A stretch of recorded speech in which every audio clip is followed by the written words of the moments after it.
प्रेम करना है तो परमेश्वर से करो। पहला प्रेम जो है परमेश्वर को दो, वही आपका दूल्हा है।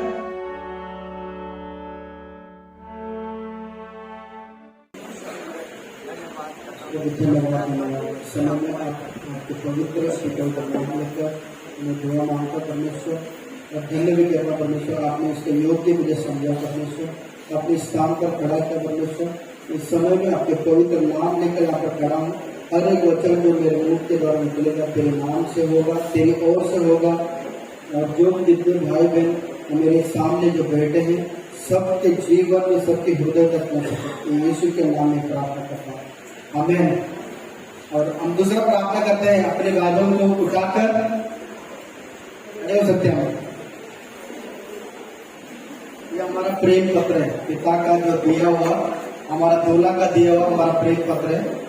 हम अपने हाथों को ऊपर करें और कहें, हाँ पिता परमेश्वर, आपने हमारे लिए अपना प्रेम पत्र दिया, इसके लिए धन्यवाद। हाँ दूल्हा राजा यीशु मसीह, आपने हमारे लिए जो प्रेम पत्र हमारे लिए दिया, उसके लिए धन्यवाद। जो भी इसमें जो लिखा है 100% आपका सच लिखा है, उस पर मैं चलना चाहता हूँ। मैं कमजोर हूँ, मेरी मदद कर, मेरी सहायता कर और मुझे बलवंत बना, ताकि तेरे राज्य में चल सकूं और तेरे नाम को ऊंचाई कर सकूं इस जीवन के द्वारा। आपका खास करके वचन जो है नौजवानों के ऊपर है। कितने नौजवान बच्चे उत्साहित है वचन सुनने के लिए? कितने नौजवान बच्चे उत्साहित है वचन सुनने के लिए? बाकी कोई नहीं? कितने उत्साहित है? कितने लोग उत्साहित है वचन सुनने के लिए? थैंक यू सब। जैसे कि प्रार्थना कर रहे थे आप, मेरे मन की दौड़ खोल, मेरे अंदर वचन को भर प्रभु। सच में प्रभु वचन को भरेगा। आप जब दौड़ खोलोगे, प्रभु आपका मन का दौड़ अंदर आएगा, अपने वास करेगा। वचन जो है नौजवान, खास करके नौजवानों के ऊपर है।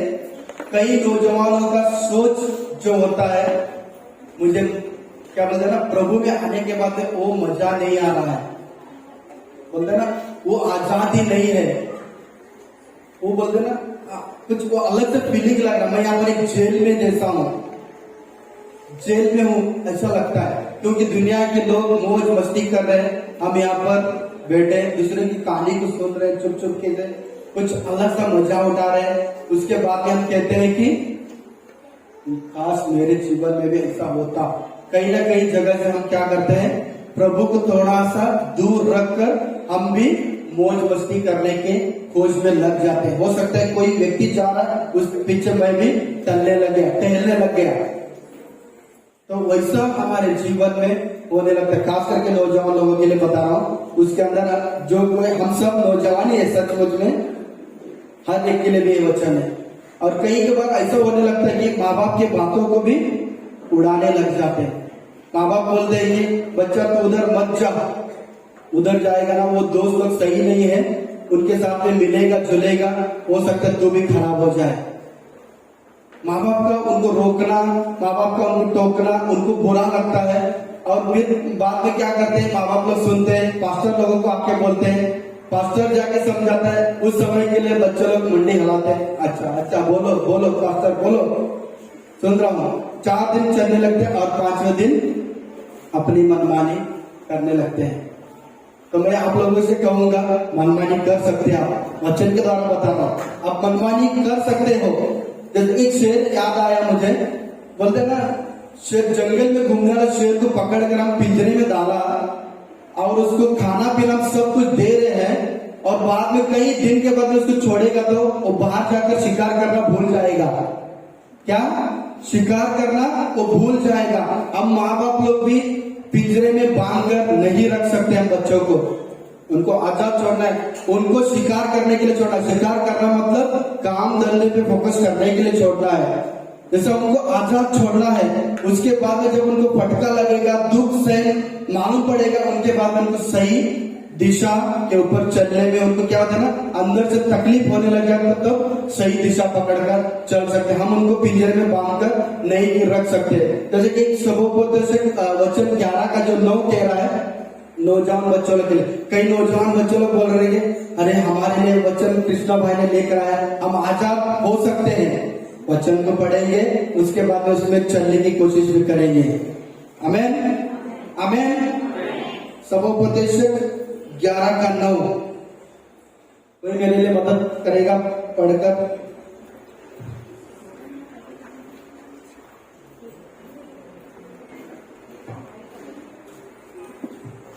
स्क्रीन करा।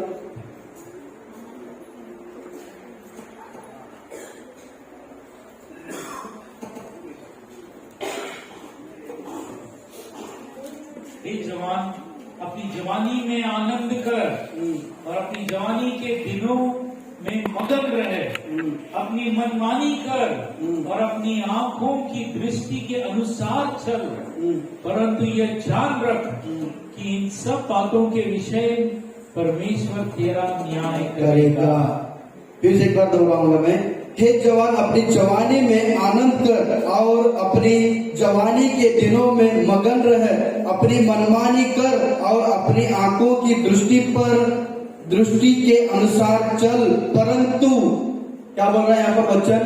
हम अपनी मनमानी कर सकते हैं, अपने आजाद तरह हम जी सकते हैं, क्योंकि प्रभु ने हमें आजाद किया। प्रभु ने हमें क्या बोलते हैं ना, उसने अपना पवित्र लहू भाग कर हमें बांध कर गुलाम बने, मैं जो बोलूंगा वही करना है, ऐसा नहीं किया, हमें आजाद छोड़ा है।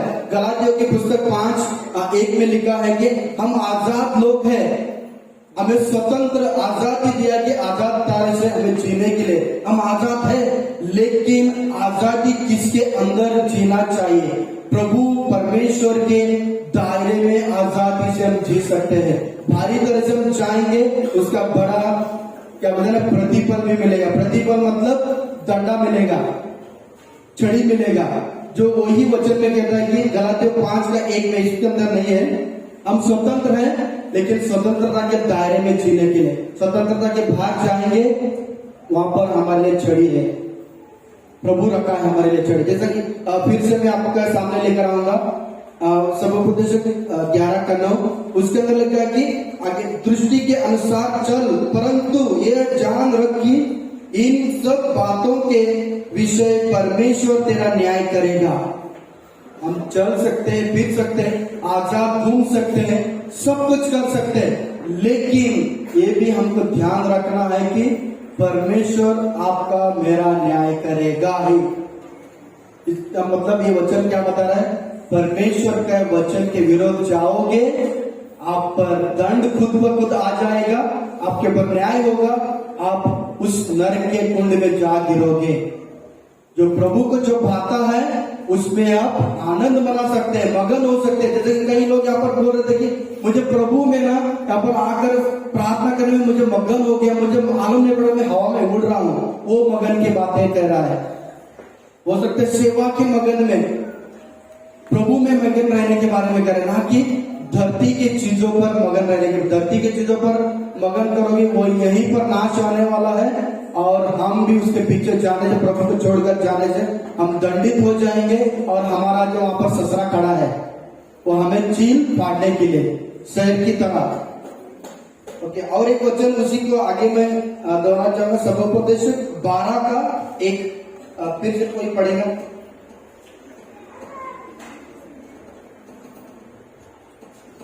अपनी जवानी के दिनों में अपने सृजनहार को स्मरण रख। बस रुको, अपने जवानी के दिनों में सृजनहार को स्मरण रखो, मतलब तुमको जो बनाया है उसको याद रखो, भूलो मत जाओ।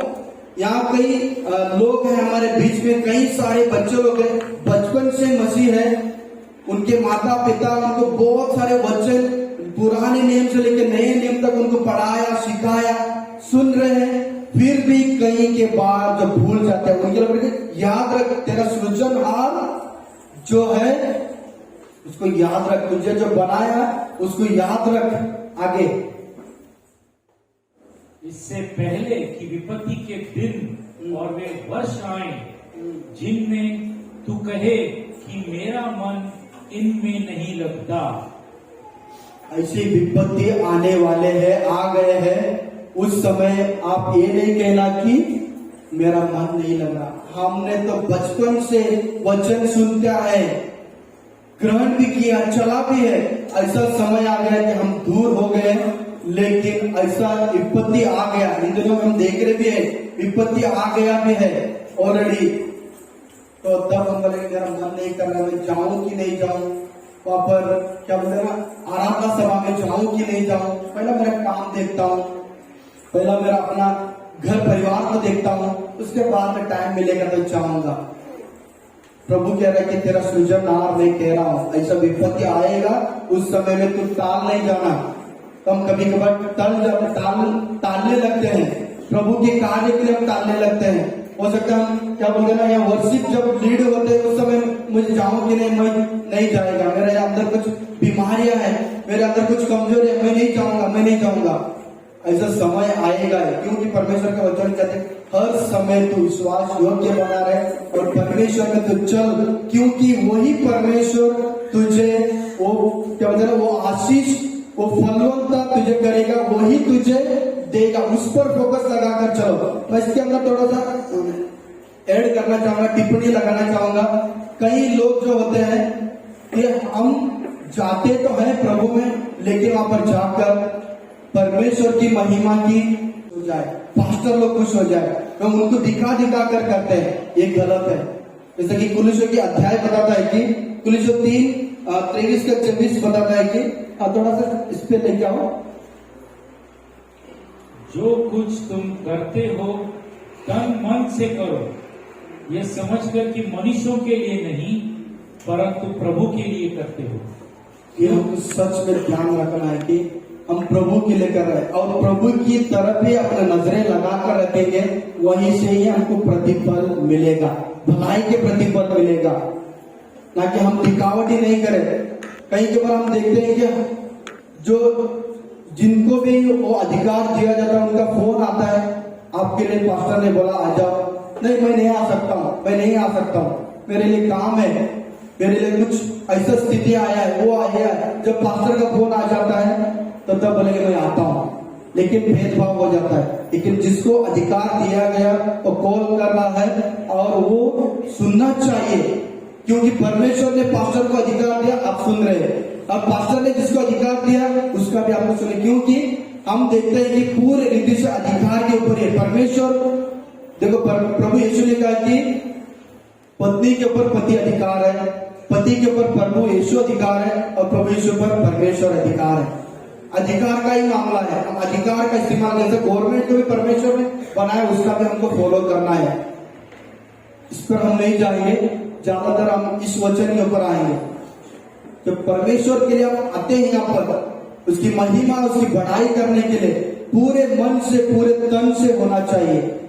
और जो भी हम सेवा करते हैं पूरे मन और पूरे तन से होना चाहिए, ना कि किसी को दिखाने के लिए नहीं करना चाहिए। उसको दिखाएंगे, वो शाबाश बोलेगा, यहीं पर आपको उसका प्रतिफल मिल गया और कुछ नहीं मिलेगा आपको चाहिए स्वर्गीय स्थान में प्रभु यीशु पर भरोसा रखो, प्रभु यीशु पर आशा रखो, उसके ऊपर ही अपना विश्वास बनाए रखो, पूरे मन और तन से उसकी बढ़ाई करो, उसकी सेवा करो, प्रतिफल आपको स्वर्ग में मिलेगा ही। मेरी बातों से कितने लोग सहमत हैं? जोरदार ताली बजा सकते हैं प्रभु के लिए, मेरे लिए नहीं। ओके, आगे जाएंगे हम। एक वचन, एक कहानी को आपके सामने लेकर आऊंगा।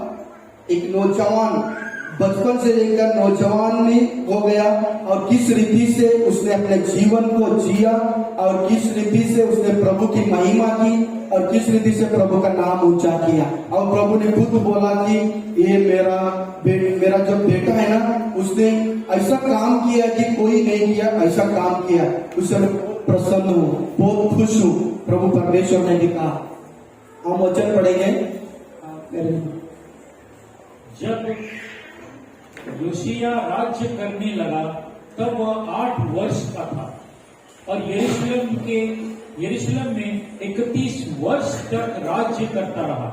उसने वह किया जो यहोवा की दृष्टि में ठीक है और जिन मार्गों पर उसका मूल पुरुष दाऊद चलता रहा उन्हीं पर वह भी चला करता था। और उसने न तो दाहिनी ओर मुड़ा और न बाईं ओर। 4 तक पढ़ लिया, 4 तक। वह लड़का ही था, अर्थात उसको गद्दी पर बैठे 8 वर्ष पूरे भी न हुए थे कि अपने मूल पुरुष दाऊद के परमेश्वर की खोज करने लगा, और 12वें वर्ष में वह ऊंचे स्थानों और अशेरों नामक मूर्तों को और खुदी हुई ढली हुई मूर्तों को दूर करके यहूदा और यरूशलेम को शुद्ध करने लगा। बाल देवताओं की वेदियों उसके सामने तोड़ डाली गई, और सूर्य की प्रतिमाएं जो उनके ऊपर ऊंचे पर थी उसने काट डाली, और अशेरा नामक और खुदी और ढली हुई मूर्तों को उसने तोड़कर पीस डाला, और उनकी बुकनी उन लोगों के कब्रों पर छितरा दी जो उनको बलि चढ़ाते थे। आमीन। एक ऐसा नौजवान बचपन से ही उसको क्या ना, उनका थोड़ा परिचय बता देता हूँ। मैं आशा रखता हूँ कि आप इस कहानी के द्वारा बहुत कुछ सीखेंगे भी और अपने जीवन में लागू भी करेंगे। उसका दादाजी का नाम था मनश्शे। उसने बहुत ही घिनौना काम किया। उसने ये किया कि वो राजा तो था, लेकिन सब लोगों को आजाद छोड़ दिया। आप जो चाहे कर सकते हैं, आप व्यभिचार करो, किसके साथ में कुछ भी करो, कर सकते हैं, लेकिन जहां जाके आप सर झुकाना चाहते हैं झुकाओ, मुझे कुछ पड़ा नहीं, मैं सिर्फ राजा है। उस रीति से उसने पूरे उस राज यहूदा प्रदेश में उसने ऐसा आजादी दे दिया, लेकिन परमेश्वर को उसने महिमा नहीं दिया, और परमेश्वर की उसने बड़ाई भी नहीं किया, परमेश्वर की तरफ लोगों को लेकर गया। उसके कारण से वो घिनौना हरकत किया। और जो योशियाह उसका पिता का नाम है आमोन। उसने भी उसका जो पिता जो किया था वही मार्ग उसने भी अपनाया, और उसने भी बहुत घिनौना काम किया। अब आते हम योशियाह। उसने क्या किया, जो आमोन जो था उन्हीं के लोगों ने उसको पकड़कर मार गिरा दिया। उनके घर दरबार में ही, राज दरबार में उसको मार दिया, हत्या कर दिया। जैसे ही हत्या हो गया, अभी राजा कौन है? कोई नहीं है। उस समय के लोग बोलते थे हमारे लिए राजा चाहिए, कोई तो अधिकार करने वाला चाहिए, कोई तो शासन करने वाला चाहिए। कोई ऐसा लोगों को ढूंढने वाला ने बोला कि अब आमोन मर गया, मतलब उसका बेटा राजगद्दी पर बैठेगा। 8 वर्ष का था, उसको राजगद्दी पर बिठा दिया। हो सकता है वो नाबालिग, कुछ भी उसको समझ में नहीं आता, उसको बिठा दिया उधर। उसके मंत्री लोग जो थे वो थोड़ा सा आगे जो मार्गदर्शन कर रहे थे उसका। और वो बच्चा जो था इसा 8 से लेकर 8 वर्ष के अंदर 16 के बीच में उसने क्या करने लग गया, खोजने लग गया। उसको जैसे से ज्ञान आ रहा, बुद्धि आ रहा है, हो सकता है उसको वहां पर पढ़ाने लिखाने के लिए कई सारे गुरु लोग रहेंगे, वचन पढ़ाने के लिए, समझाने के लिए कई लोग रहेंगे। लेकिन उसने क्या किया, उसका मूल पुरुष दाऊद का खोज करने लगा, मतलब दाऊद का परमेश्वर का खोज करने लग गया। दाऊद जिस रीति से परमेश्वर का महिमा करता था, जिस रीति से परमेश्वर के वचन के अनुसार चलता था, वो खोज में लग गया। आज हम और आप किसके खोज में है? कई बार आज में बोलते हैं कि आपका जो बाइबल का हीरो कौन है, बताओ, उसके अनुसार चलने की कोशिश करो, उसको पढ़ो, समझो। हम कभी कभार पढ़ लेते हैं और उसके बाद में साइड पर रख देते हैं। यहाँ पर हम देखते खुद एक राजा दाऊद का परमेश्वर का खोज में लग गया और उसको पकड़ लेता है, और उसके बाद में उसके अनुसार चलने लगता है। समझो अब 16 वर्ष का हो गया। 16 से 20 का काम बताता हूं आपके सामने। 16 से 20 के अंदर जैसे ही हो गया, 20 हो गया, उसके बाद में उसने क्या किया, मूर्तों को गिरा दिया। जो प्रभु को जानने वाले व्यक्ति, प्रभु ने उनको उठाकर मिस्र से लेकर कनान देश में लाया, वहां से गुणित हो गए। वो लोग, प्रभु की महिमा करने वाले लोग प्रभु को आज भूल गए हैं। वे लोग के बीच में फिर से प्रभु आया है। जैसा कि हम वचन सुनते हैं, प्रभु वहीं पर खड़ा, हम बिखर जाते हैं। प्रभु हमारे लिए भी भाई फैलाकर खड़ा है, जब उसके सामने जाते हैं गले लगाता है। प्रभु उनके लिए फिर से दया करता है उस राजा के द्वारा। फिर से उस राजा जो है हर एक मूर्तों को गिरा देता है।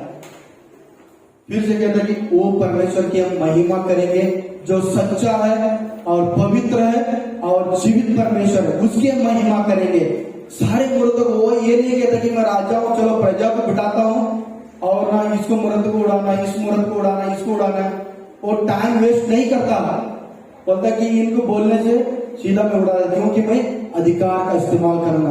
उसके राजा ने क्या किया, अधिकार का इस्तेमाल किया, हर एक मूर्त को गिरा, बाल मूर्त को गिरा दिया, अशोरा का मूर्त गिरा, सूर्य को जो उन लोगों ने बनाकर वहां पर प्रणाम कर दिया उसको भी उसने गिरा दिया, चूर चूर करके, पाउडर करके। जो लोग उसकी महिमा करते थे, उसके सामने बलि चढ़ाते थे, उनके कब्र पर फेंक दिया।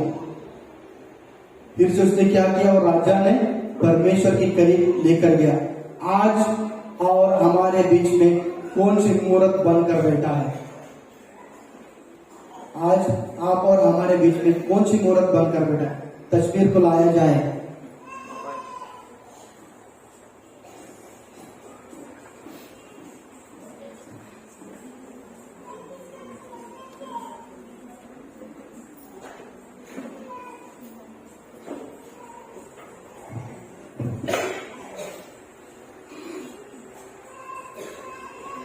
ओके, ये तो बोलेंगे ये तो साधन है हमारे लिए, मददगार है, बराबर मददगार है हमारे लिए। मदद फेसबुक, हम वचन लोगों तक पहुंचा सकते हैं, फेसबुक वचन भेज सकते हैं, व्हाट्सएप के द्वारा वचन भेज सकते हैं, सुन सकते हैं, सब कुछ है।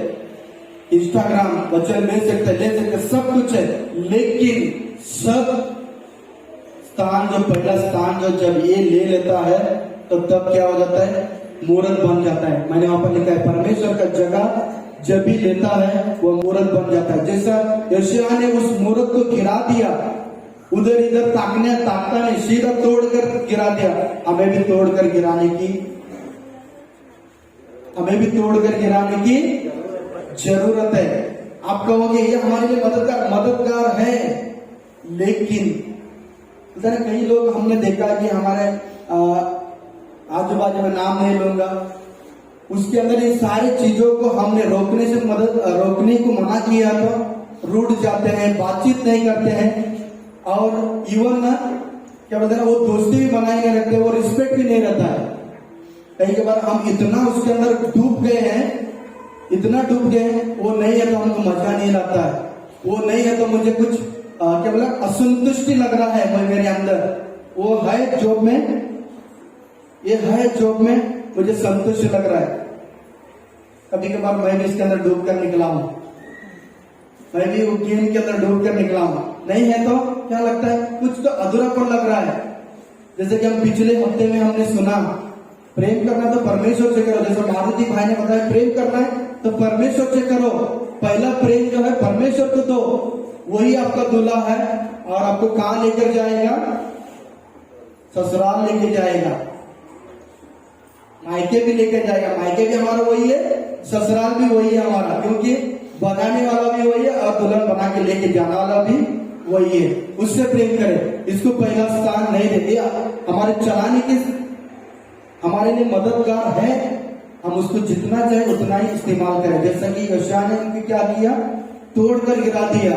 परमेश्वर को छोड़कर ये बीच में ला रहा है, और परमेश्वर को महिमा नहीं मिल रहा है, उसको जो मिल रहा है, जो बोल नहीं सकता, जो कुछ कर नहीं सकता, उसको महिमा मिल रहा है, तो उसको हम जगह पे नहीं रखेंगे, उसको तोड़कर गिरा देंगे। वैसे ही हमारे लिए जब मूर्त बन जाता है, उसको तोड़कर गिराने की जरूरत है। क्योंकि कहानी को आगे लेकर जाएंगे हम।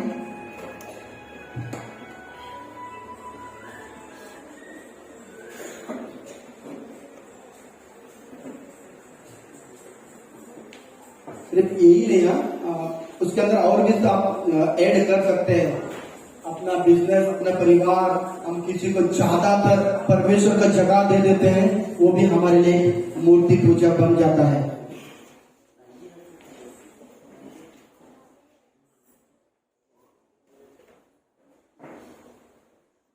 जैसे ही उसने 26 वर्ष का, मैं थोड़ा सा कहानी को फास्ट लेकर जा रहा हूं, जैसे ही वो 26 वर्ष का हो गया, उसने क्या किया, उससे पहला वहां पर परमेश्वर का भवन था, परमेश्वर का वहां पर महिमा होता था, उसकी बड़ाई होता था, वो क्या हुआ, टूट कर बिखर कर पड़ा है। और जैसे ही वो क्या करता है, 26 वर्ष का, और लोगों को लेता है और लोगों में दोस्ती बनाता है, और सब मिलकर उस मंदिर की मरम्मत करने लग जाते हैं। उसने अकेला अपने ताकत से बोला नहीं कि करना है करो, चलो, ऐसा नहीं किया। दोस्ती बना, जैसे हम नेहमी की कहानी को पढ़ते हैं, उसके अंदर उसने भी दोस्ती बनाकर दीवार का मरम्मत किया, वैसे ही उसने भी प्रेम से दोस्ती बनाकर परमेश्वर का मंदिर का मरम्मत करने लग गया। आज हमारे लिए कौन सा मंदिर की मरम्मत करना है? क्वेश्चन है। आज हमारे लिए, थोड़ा पोस्टर को हटा दो, ध्यान उधर जा रहा सबका। आज हमारे लिए कौन सा मंदिर की मरम्मत करना?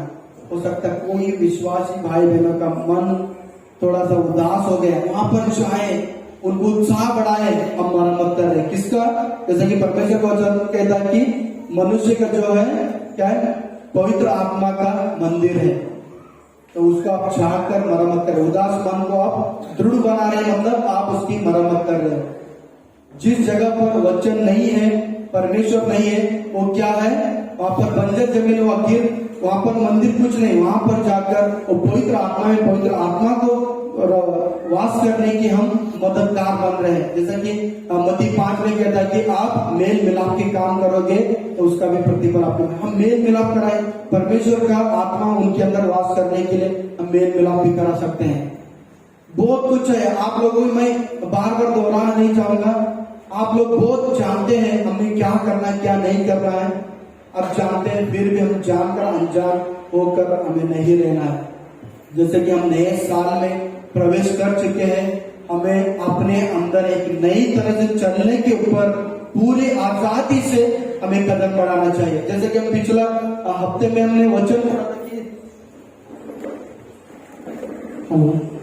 आया है, पिछले हमने वचन पढ़ा था कि यूहन्ना 15:4 में राजेश भाई ने बताया था कि तुम उसमें बने रहोगे तो वो तुम में बना रहेगा। वो जो कुछ तुमने आरंभ से सुना है वही तुम में बना रहे। जो तुमने आरंभ से सुना है यदि वह तुम में बना रहे तो तुम भी पुत्र में और पिता में बने रहोगे। आमीन। क्या बोल रहा है? हमने इसके विरुद्ध वचन बता था कि जो उसमें बना रहेगा वो पिता में और पुत्र में बना रहेगा। किसमें बना रहेगा? पिता और पुत्र में। ऑटोमेटिकली पवित्र आत्मा भी हमारे साथ नहीं है, क्योंकि वो तीनों एक है। पिता और पुत्र पवित्र आत्मा हमारे अंदर वास करने लग जाएगा, हमारे पवित्र मंदिर में वास करने लग जाएंगे।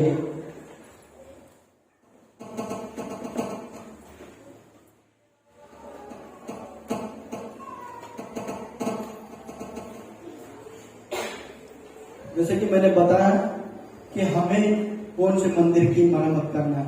आप लोग जानते हैं, मैंने सिर्फ 2 ही बात बताई कि जो रूठा है, जो उदास है, वहां तक जाए और उन तक दृढ़ करने के हमें मदद करने की जरूरत है। जो हमारे अंदर वचन है वो बांट कर उनको दृढ़ कर सकते हैं, उनको उभार सकते हैं, हम चेला बना सकते हैं, उनको आगे दौड़ने के लिए हम मदद कर सकते हैं।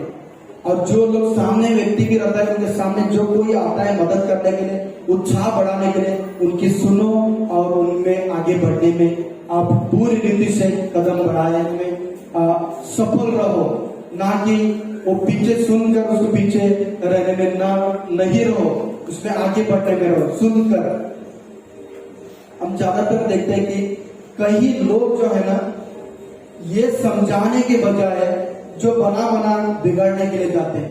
कई लोग आते हैं, नए लोग होते हैं, थोड़ा सा ग्रहण कर लिया है, प्रभु में बढ़ रहे हैं, जो भी कार्य कर रहे हैं, आप लोग ना जो भी कर रहे हैं ना, मैं पहला एक कर चुका हूं। देखो, मैं आप लोगों से एक ही बात कहना चाहूंगा, नौजवान भाई और बहनों से, आप हमारे लिए ना पास्टर के लिए ना लोगों को दिखाने के लिए मत करो।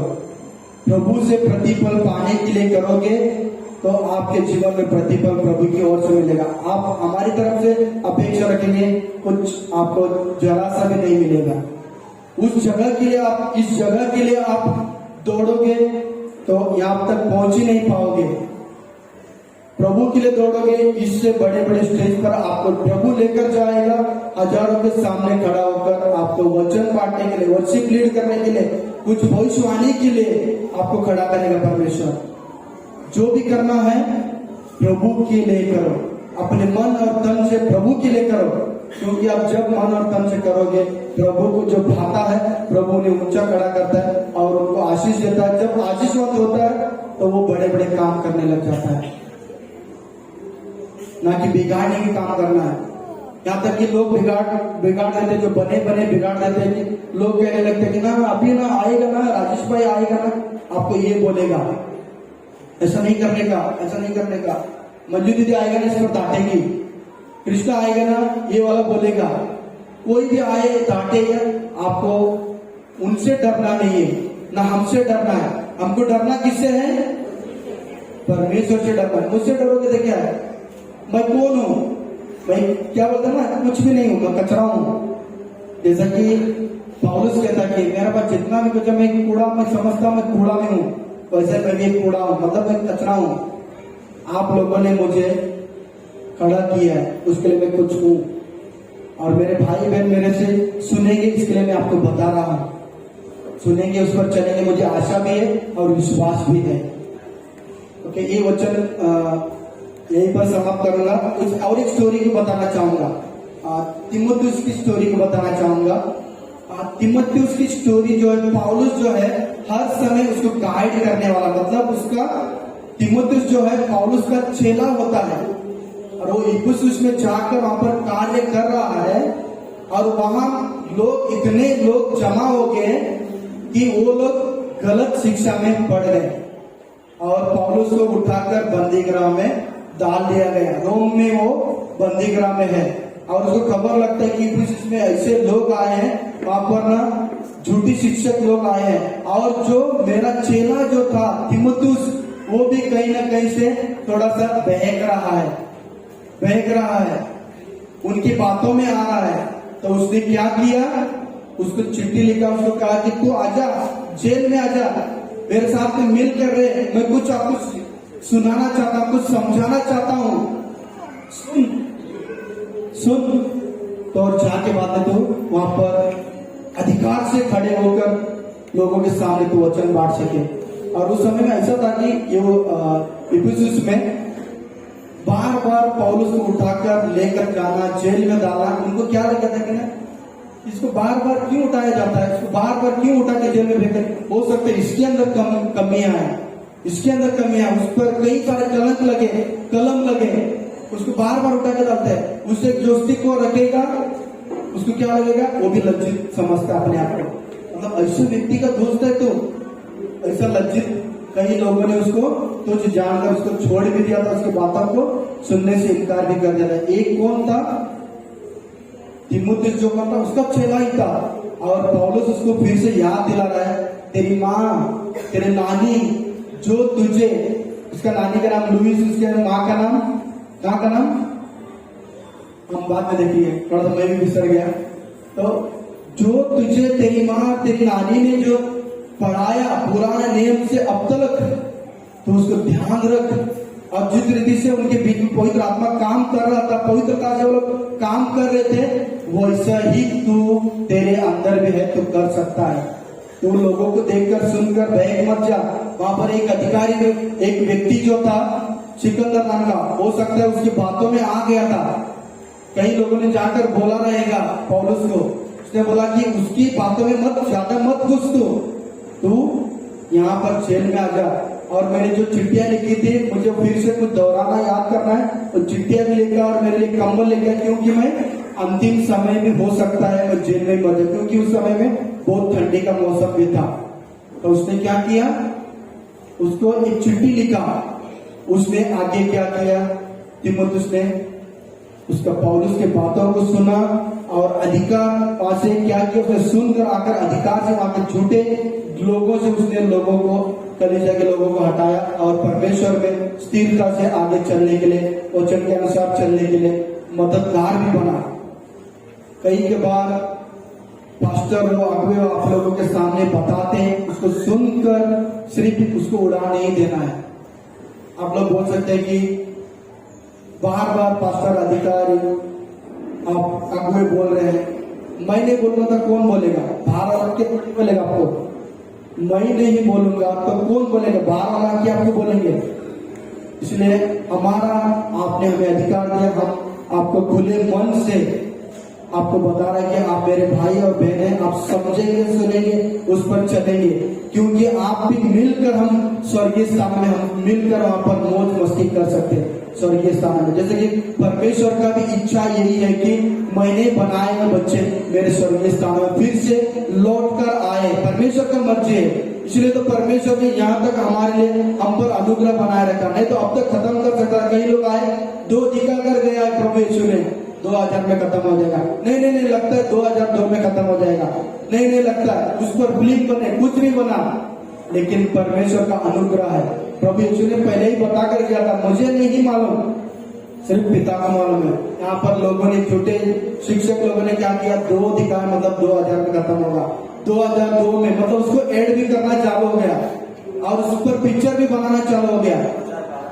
2012 में बोलो ऐसा दिया, मतलब इस तरफ से एक था, कुछ भी जोड़ो, लेकिन हम झूठी में नहीं जाना। परमेश्वर ने कहा, प्रभु यीशु ने कहा कि मुझे नहीं पता, मेरे पिता को पता है। और पिता जो है क्या है, वो दयालु है, वो प्रेम करने वाला परमेश्वर है, वो हम पर हर समय दया कर रहा है। जहां तक दया कर रहा है, जगह जगह तक प्रभु का वचन चाहे, सब मैंने जो बनाया है, आकार दिया है, मैंने मेहनत किया है, मैं चाहता हूं कि फिर से मेरे स्वर्गीय स्थान में आ सके। परमेश्वर का यही इच्छा, यही मर्जी है।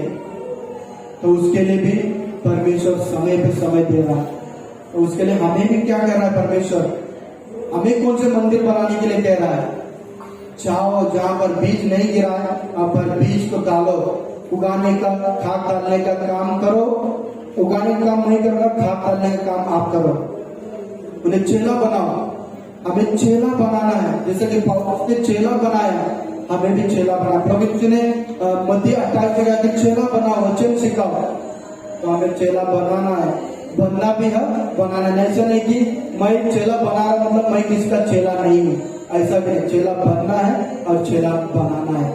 एक खास करके मैं नौजवान पीढ़ियों के लिए बता रहा हूँ, जैसे कि हम नए साल में आ गए, ये नहीं कि सिर्फ मुझे आजादी चाहिए, मेरा मन नहीं लगता है, इसमें मन नहीं लगता है, प्रभु में मगन रहो। जैसे कि पौलुस वहां से चिट्ठी भेज रहा है कि तीमुथियुस तो अपने जीवन में विश्वास योग्य बना रहे, उनके बातों में मत आ, तो परमेश्वर के वचन में बना रहे। जो तेरा नानी तेरी माँ ने तुझे शिक्षा दिया उस पर बना रहे और उसमें तू विश्वास योग्य बना रहे। तो उसमें विश्वास योग्य बना रहेगा और परमेश्वर से तू प्रतिफल पाएगा। पौलुस तीमुथियुस को बता रहे हैं। तो हमें भी आज वो निर्णय लेना है कि जैसा तीमुथियुस को पौलुस ने जो चिट्ठी भेजी, वो चिट्ठी हमारे लिए भी है, हमें भी विश्वास योग्य बने रहना। इस मसीह जीवन में हमें भी विश्वास योग्य बने रहना कि नहीं है। हम खड़े हो जाएंगे।